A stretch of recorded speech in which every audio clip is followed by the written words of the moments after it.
And let me read this. Family feud clashing over coronavirus is the new source of household tension, fighting.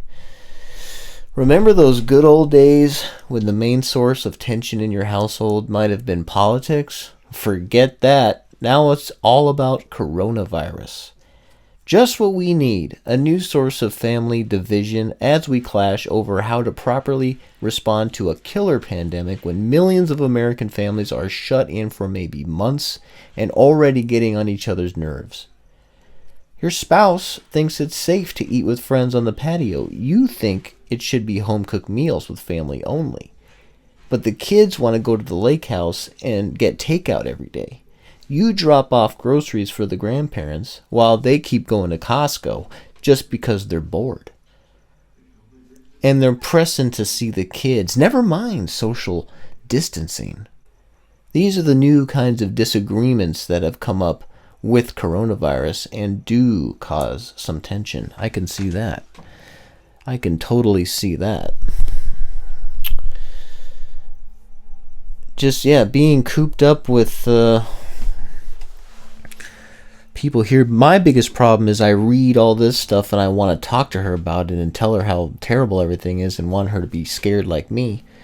But she's not interested in learning about everything that's going terribly wrong and the disaster that's coming, and we should have a gun and we need to start stocking big sacks of flour. She doesn't want to listen to that for 2.5 hours, And so I have to remember to keep my mouth shut and just keep it light. When she starts talking about when this is over, when it all goes back to normal, I just need to let her finish her sentence instead of going, back to normal? What are you, fucking crazy?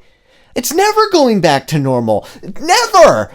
Right? And then it just becomes a long rant, and I can understand how she would feel not listened to, right? She probably was just saying, when things are back to normal, I'd like to maybe try going to the beach again, or maybe getting some of that, sitting in that restaurant we sat in up in Ventura where we had the clam chowder.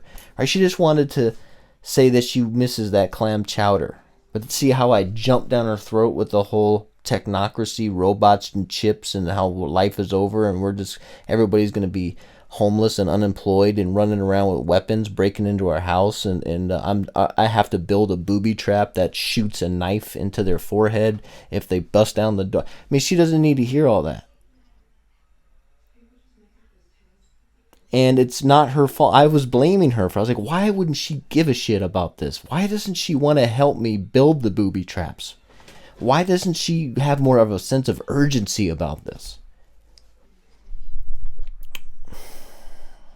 That's the problem with us, right? I'm doing a lot better, because I started doing this more videos where I just get it out of my system. I sit in a dark room by myself, and I look at an article. It triggers a lot of emotion, and I have somewhere to spew it out into the web, right? There's a receiving element there. Like, what I don't like about her is I don't feel like my words are being received. But it's not her fault, and I don't resent her, right? I feel myself starting to, but then I talk myself back into, seeing things more clearly.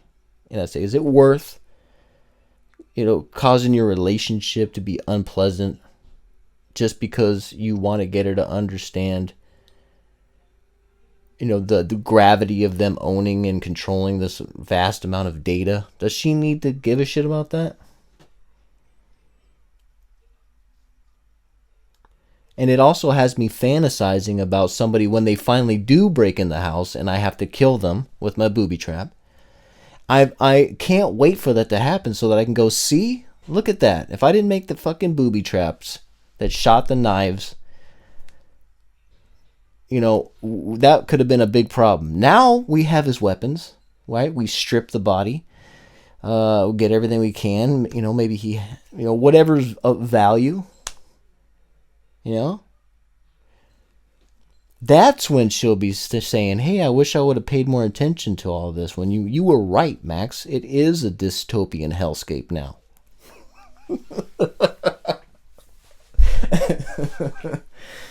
It's, you know what? It sounds so funny when I say it, but I'm actually thinking that. And in my mind, it sounds dire and serious. When I say it out loud, it sounds asinine. But it's not asinine. It sounds asinine. But I know that it's a possibility. Right? It just sounds crazy. And I understand why you wouldn't take me seriously if you were a person listening to me say all that. You know?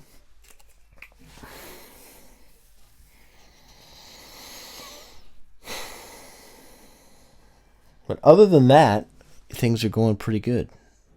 We're getting along pretty good. It's pretty low tension. And I'll have my bad days, but she knows to just kind of leave me alone. And in a couple of days, I start coming around, start feeling a little. I start getting used to the idea of getting the chip. I start getting more used to the idea of maybe, eating beans for a month solid because there's no other food. Or, I feel okay, about rationing our water. Coming up with a way to maybe filter our urine.